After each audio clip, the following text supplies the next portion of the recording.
जय गुरु जी के चरण कमलों में सादर वंदन।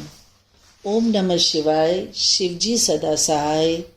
ओम नमः शिवाय, गुरु जी सदा सहाय।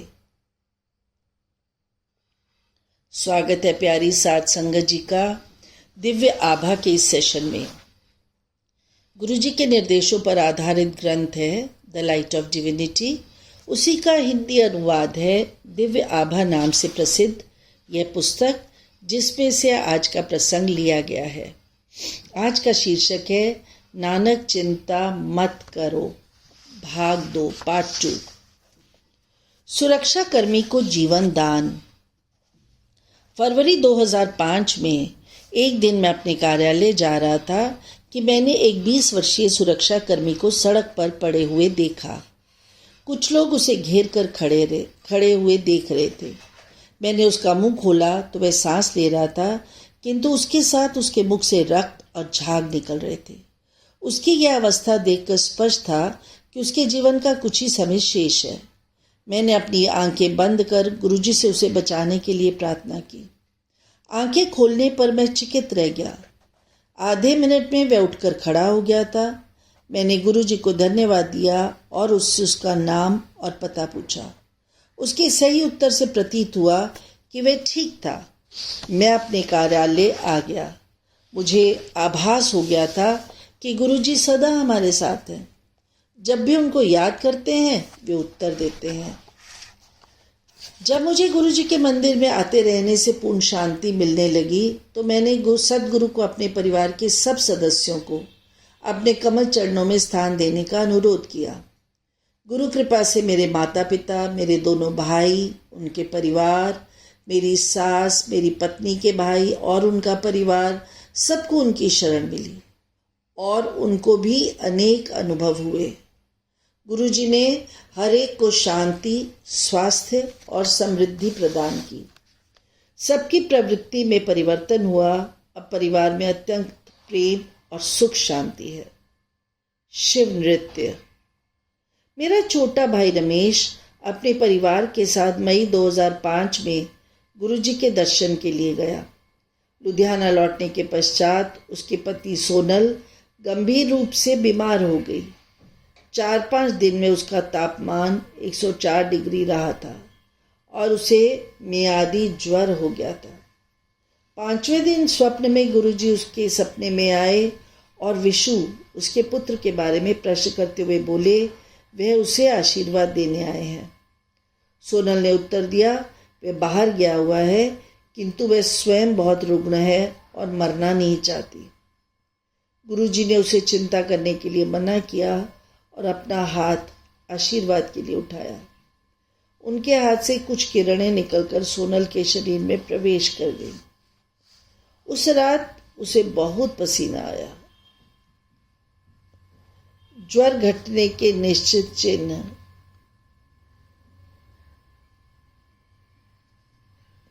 अगले दिन सुबह उठकर उसने फोन कर मुझे स्वप्न के बारे में बताया। उस दिन से उसका ज्वर कम होना शुरू हो गया। कुछ ही दिनों में वह पुनः स्वस्थ हो गई। एक ही दर्शन से गुरुजी ने उस पर अपनी दया दृष्टि कर दी। वे सब दर्शनार्थियों को देखते और परखते हैं और उनका ध्यान रखते हैं। गुरु महाराज की जय हो। नवंबर 2005 में एक दिन रमेश रामायण का पाठ करते हुए उस अंश पर पहुंचा जहां गुरु महिमा का वर्णन आता है। उसने गुरुजी के बारे में सोचा और एकदम अपने विचारों में उनके पास एम्पायर स्टेट पहुंच गया। उसने गुरुजी को अपने कक्ष से बाहर निकलते हुए देखा। उसने गुरुजी को आलिंगन में लिया। वे 2 आकृतियों में विभाजित हो गए। एक अपने आसन पर जाकर बैठ गई, दूसरी शिव स्वरूप धारण कर 15 मिनट तक रमेश के साथ नृत्य करती रही।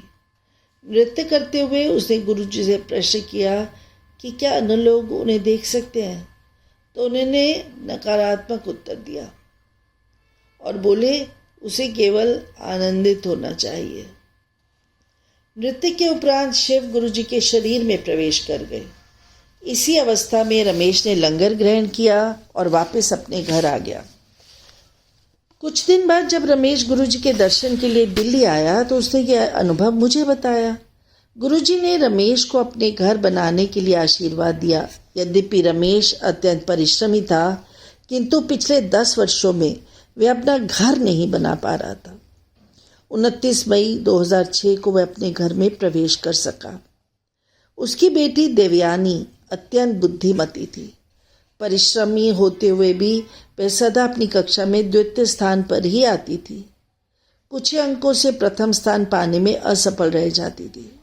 गुरुजी के दर्शन के बाद देवयानी 2006 में न केवल अपने अनुभाग में अपितु पूरी छठी कक्षा के चारों अनुभागों में प्रथम आई। गुरुजी की कृपा इस प्रकार भक्तों पर प्रवाहित होती है।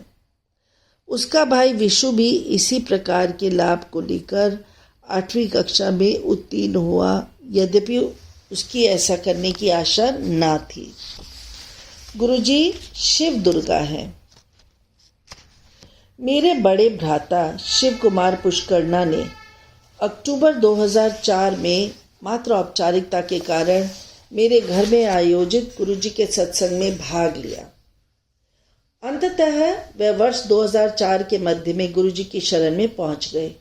उन्हें वहां पर अद्भुत शांति मिली। उसके बाद उनका स्वभाव अत्यंत शांत और सौम्य हो गया।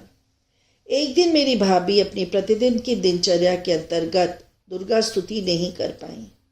वह व्यथित थी। अचानक गुरुजी उनके सामने प्रकट हुए और उन्होंने कहा उन्हें इन बातों को लेकर चिंतित नहीं होना चाहिए। वे बोले वे सर्वत्र हैं, वे उनके और केवल उनको याद कर लें तो पर्याप्त होगा। फिर भाभी जी को दिखाने के लिए कि वह दुर्गा भी हैं, उस रूप में परिवर्तित होकर उनको गले लगाया और अंतर ध्यान हो गए। भाभी जी को घुटने में शूल रहता था। चिकित्सकों ने अनेक परीक्षण और औषधियों का दीर्घकालीन उपचार बताया। शिवरात्रि 2006 को बड़े मंदिर गईं और गुरु कृपा से उनको वह वेदना उसी दिन से समाप्त हो गई। 15 मई 2006 को हम शिव मंदिर गए। हॉल में शिव की प्रतिमा और गुरुजी का आसन है। मेरे बड़े भाई ने पहले शिव प्रतिमा को और फिर गुरुजी के आसन को नतमस्तक होकर आदर दिया। उन्होंने देखा कि संगत पहले गुरुजी को और फिर शिव प्रतिमा को आज्ञा दे रही है। वे सोचने लगे कि क्या यह उचित है उस मंदिर में कोई 1.5 घंटा रहे और सत्संग का आनंद उठाते रहे। जाते समय मेरे बड़े भाई ने जब शिव प्रतिमा के सामने नतमस्तक होकर अपना सिर उठाया तो उन्होंने शिव के स्थान पर गुरुजी का मुख देखा। उन्हें अपना उत्तर मिल गया। इसमें कोई अंतर नहीं कि पहले गुरुजी या शिव को प्रणाम करें, वह तो एक ही हैं। इस प्रसंग से पूर्व श्रीमती सब्बरवाल संगत को बताती हैं कि उन्होंने गुरुजी को शिव रूप में देखा है। परंतु मेरे मन में संशय बना हुआ था। मेरे भाई के इस अनुभव के पश्चात वह दूर हो गया। शिव की शरण में यहाँ पर गुरुजी के रूप में उपस्थिति मैं अपने आप को अत्यंत भाग्यशाली मानता हूँ। मेरे मित्रों को भी आशीष। मैंने अपने अनुभव अपने मित्रों को बताए तो उनमें से अनेक गुरुजी के पास आए और उनका आशीर्वाद प्राप्त किया। श्री विनोद गुप्ता की बेटी का जीवन परिवर्तित हुआ जब उसे एक अति सुंदर स्वभाव के पति और ससुराल वाले व्यक्ति मिले।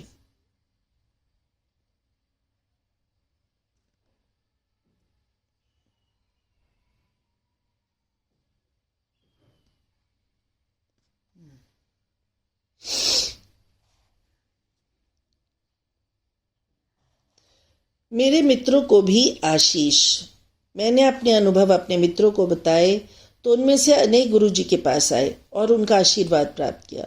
श्री विनोद गुप्ता की बेटी का जीवन परिवर्तित हुआ जब उसे एक अति सुंदर स्वभाव के पति और ससुराल वाले मिले। मेरे एक अन्य मित्र श्री योगेश गुप्ता का स्थानांतरण लुधियाना से गोरखपुर हो गया था। वे जीवन के कठिन दौर से गुजर रहे थे। गोरखपुर जाने से पूर्व उन्होंने गुरुजी के दर्शन किए। यद्यपि उन्होंने गुरुजी को अपनी समस्या से अवगत नहीं किया था। 11 माह में उनका स्थानांतरण गाजियाबाद हो गया। पड़पड़गंज में उनका मकान है और गुरु कृपा से वे घर वापस आ गए। इसी प्रकार श्री राजेश शर्मा की कंपनी उन पर झूठे अभियोग लगा रही थी। वे गुरुजी की शरण में आए और उन्हें शांति का आभास हुआ। उनकी कंपनी ने उन्हें मुकदमे के लिए अंतर्राष्ट्रीय वकील करने को कहा। उन्होंने मुझे बताया कि अब उनके पास ब्रह्मांड के वकील हैं, तो कोई चिंता नहीं। गुरुजी के पास आने के पश्चात कंपनी उन अभियोगों को भूल गई और वे अपने उसी पद पर सुखपूर्वक कार्यरत हैं। राजेश जालंधर में रहते हैं और वहाँ पर गुरुजी के मंदिर जाते रहते हैं। वैवाहिक समस्या का अंत। मेरी सास अपने परिवार सहित 1 जनवरी 2005 को गुरुजी के दर्शन करने के लिए आई। पिछले 10 वर्ष से मेरी पत्नी के भाई आशीष का दाम्पत्य जीवन अत्यंत व्यथित रहा था। जून 2005 में स्थिति अति गंभीर हो गई। ऐसा लगा शीघ्र ही तलाक हो जाएगा। मेरी सास गुड़गांव आई और उन्होंने गुरुजी के पास जाकर दंपति के सुखी जीवन के लिए प्रार्थना की। 1 सप्ताह में ही दंपति के मध्य आई समस्याएं स्वतः समाप्त हो गईं। उसके बाद वे दोनों गुरुजी के दर्शन के लिए आए। उनकी कृपा से आशीष और उसकी पत्नी अब सुखपूर्वक रहते हैं और अपने पुत्र की एक साथ देखभाल कर रहे हैं। विजय कुमार पुष्करण, गुड़गांव।